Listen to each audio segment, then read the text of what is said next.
हिम्मत ना हारना, ना इंसाफी के खिलाफ खड़े होना और सबको बराबर समझना ही असल बहादुरी है। जैसे जनूबी एशिया के लोग भी जब कनाडा आए तो उनको भी मुश्किलात का सामना हुआ, लेकिन सब ने मिलकर आखिरकार एक ऐसा कनाडा बनाया जहां हर रंग, हर कौम और हर जुबान के लोग एक साथ रह सकें। हेलो एवरीवन, आज हम बात करने वाले हैं कनाडा के उन स्याह फाम हीरोज की जो सन 1604 में अफ्रीका में गुलामी से आज़ाद होकर कनाडा पहुंचे। लेकिन उन गुलामों में कुछ ऐसे हीरोज भी शामिल हैं जिनका नाम कनाडा में आज भी कायम है। जी हाँ दोस्तों, बहुत साल पहले की बात है। सन 1604 में एक बहादुर आदमी मैथ्यू दा कोस्टा समंदर पार करके कनाडा आया। वो पहला अफ्रीकी आदमी था जिसका नाम कनाडा की तारीख में लिखा गया।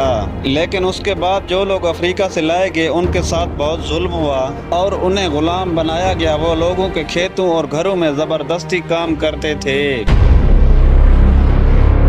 दोस्तों, क्या आप लोग इमेजिन कर सकते हैं जो उन लोगों के लिए गुलामी मुश्किल और दुख भरी जिंदगी थी। फिर एक दिन आज़ादी की किरण चमकी। सन 1834 में गुलामी खत्म कर दी गई, लेकिन गुलामी खत्म होने के बावजूद भी लोगों के दिलों से नफरत खत्म नहीं हुई।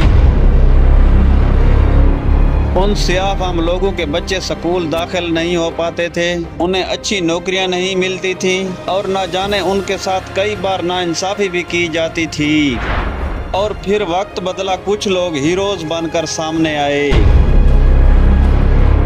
जी हाँ दोस्तों, उनमें एक बहादुर खातून वियोला डिसमंड शामिल थी, जिसने इनकार कर दिया था कि हम गुलामी कबूल नहीं करेंगे। उसने कहा हम सब बराबर हैं और वो इंसाफ के लिए लड़ गई। और इनमें एक और शख्स भी शामिल था जिसका नाम था लिंकन अलेक्जेंडर, जो कनाडा का पहला स्याह मेंबर ऑफ पार्लियामेंट बना।